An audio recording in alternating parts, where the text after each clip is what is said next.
take your little weather seal right here and start pulling it off. You want to pull it off so that you have access to both this panel as well as this bottom panel. It just makes things a little bit easier. It simply clips into a groove, so you're just going to want to pull it off this metal groove right here. Pretty simple. From there, you're going to want to get this panel off. Now in your kit, you're going to get this pry tool. All you need to do, you see that hole right there? Put it in like that, and then just pop it off, and it'll fall off. It should reveal a pin right here. I lost that pin, but if your pin is still there, you can take this edge and pull it out this way. So that's how you remove that. Now it's time to remove this little kick plate. They sit on these little clips right here, so you're just gonna want to pull them up from the side right here. And then once you have that off, you're just gonna want to pull this towards the back of the car.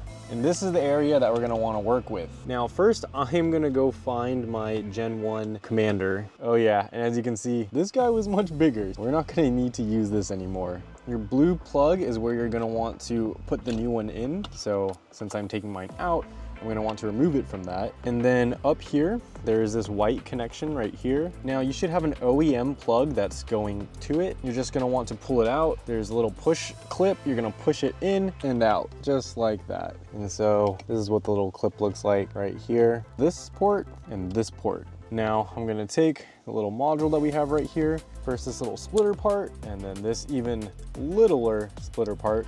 This one's the actually literal little one. And then we're gonna connect that in there. Just gonna tuck the wires behind the pre-existing wires. And then this one that goes to the Commander, I'm gonna have it go down there because there's more room down there. So I'm gonna grab the Commander and just plug it in like that. Heck yeah. So we can see there is a green light, which means it is receiving power. So all I'm going to do is take this guy and shove it back here.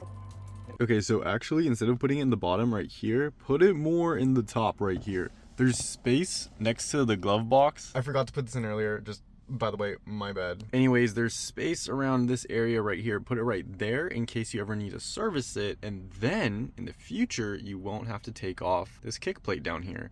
You only have to take off the top part. Cool? Cool.